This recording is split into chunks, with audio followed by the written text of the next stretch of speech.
চাই নতুন জামা।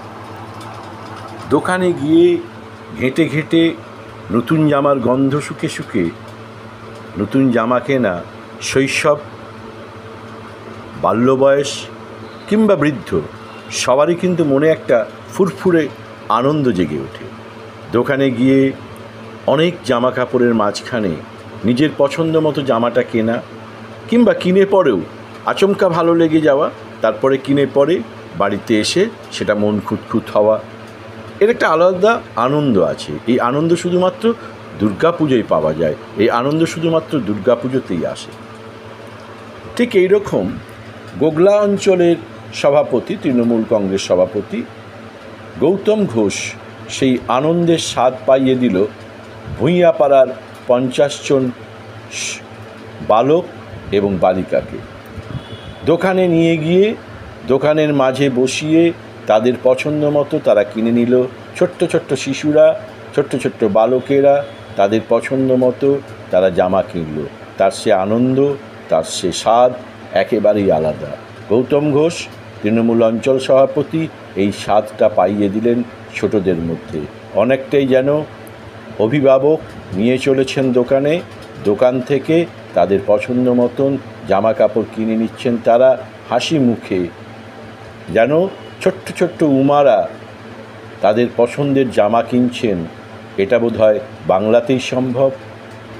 এবং বাঙালির মধ্যে যে আমেজ, শারদোৎসব আমেজ, মা উমা আসছেন, বাপের বাড়ি আসছেন, তাই দুঃখে কেউ থাকে না, কেউ দুঃখী থাকে না, কেউ অনাহারে থাকে না, কেউ পুরানো জামা কাপড়ে থাকে না। কোথাও না কোথাও কিছু না কিছু নতুন জুটে যায়। এটাই আজ বাস্তব করে দেখালেন গৌতম ঘোষ।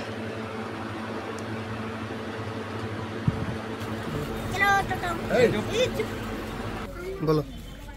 দেখুন, আমাদের বাংলার মুখ্যমন্ত্রী, যার নাম মমতা বন্দ্যোপাধ্যায়, তো মমতা বন্দ্যোপাধ্যায় হচ্ছে আমরা সৈনিক।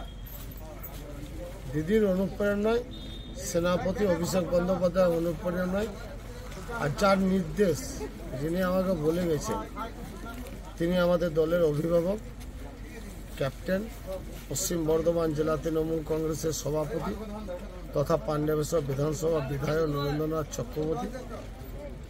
যেদিন মাতৃবন্দনার আলতা, সিঁদুর, বিন্দি তুলে দিতে এসেছিলেন আমাদের গোগলা গ্রাম পঞ্চায়েতে, দাদা আমাকে নির্দেশ দিয়ে গিয়েছিল এই ছোট ছোট কচি কচি যারা বাচ্চা আছে, শিশুরা, তাদেরকে নিয়ে তুই নতুনডাঙ্গা বনগ্রাম বাজারে বাজার করতে যাবি আর তাদেরকে জামা প্যান্ট যার যেটা প্রয়োজন তাদেরকে তুলে দিবি। তাই দাদার নির্দেশে আমি যেখানে থাকি, আমাদের যেখানে পুজো হয়, মাধবগলি দুর্গা পুজো, তার পাশে আমাদের যে গোগলা অঞ্চল তৃণমূল কংগ্রেসের কার্যালয় আছে, তার পাশে কিন্তু আমাদের একটা বস্তি আছে ভূঁইয়াপাড়া। সব সমাজের মানুষ ওখানে বসবাস করে।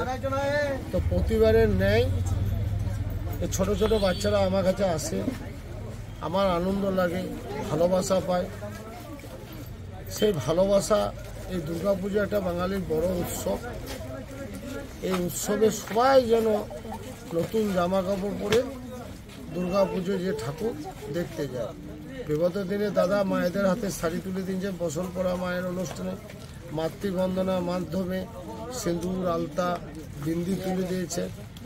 আমরাও যারা শাড়ি পাই নাই, দু একজন যারা বাকি আছে, দাদা নির্দেশ দিয়ে তাদের হাতে শাড়ি তুলে দিচ্ছি। এবং এই সকল যে পাশে আমার বস্তি আছে, তাদের ঠাকুরমা, দাদু দীর্ঘদিন আগে, কেউ ঝাড়খণ্ড, কেউ বিহার, কেউ উত্তরপ্রদেশ, সেই জায়গা থেকে এখানে কোম্পানি আমলে সার্ভিস করতে এসেছে চাকরি হিসেবে। তারপর তারা বিগত দিনে বহুদিন আগে রিটায়ার্ড হয়ে যায়। রিটায়ার্ড হয়ে যাওয়ার পর কিন্তু তারা এখান থেকে বাংলা ছেড়ে আর যায়নি, এখানে বসবাস করে। তাদের এখানে ভোটার কার্ড, রেশন কার্ড, আধার কার্ড সব কিছু তাদের হয়েছে। তা আমার পাশে এই বস্তির ছেলেরা থাকবে আর তারা এই দুর্গাপুজোর সময় নতুন জামা প্যান্ট পরবে না, সেটা কি ভালো হয়?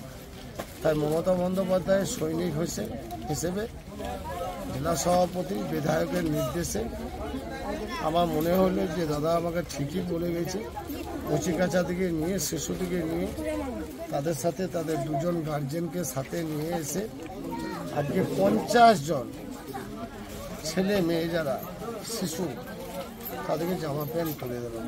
আর তুলে দিতে পেরে আমি খুব খুশি, খুব আনন্দিত। কারণ এই দুর্গা উৎসব হচ্ছে বাঙালির সব থেকে বড় উৎসব। তাই জাতি ধর্ম বর্ণ নির্বিশেষে সবাই মিলে আমরা একসঙ্গে যেন পথ চলতে পারি। আপনারা জানেন ধর্ম যার যার, উৎসব কিন্তু সবার।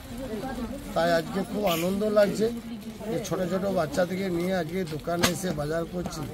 এর থেকে বড় পাওনা কী আছে? কারণ বাচ্চারাই তো নারায়ণ।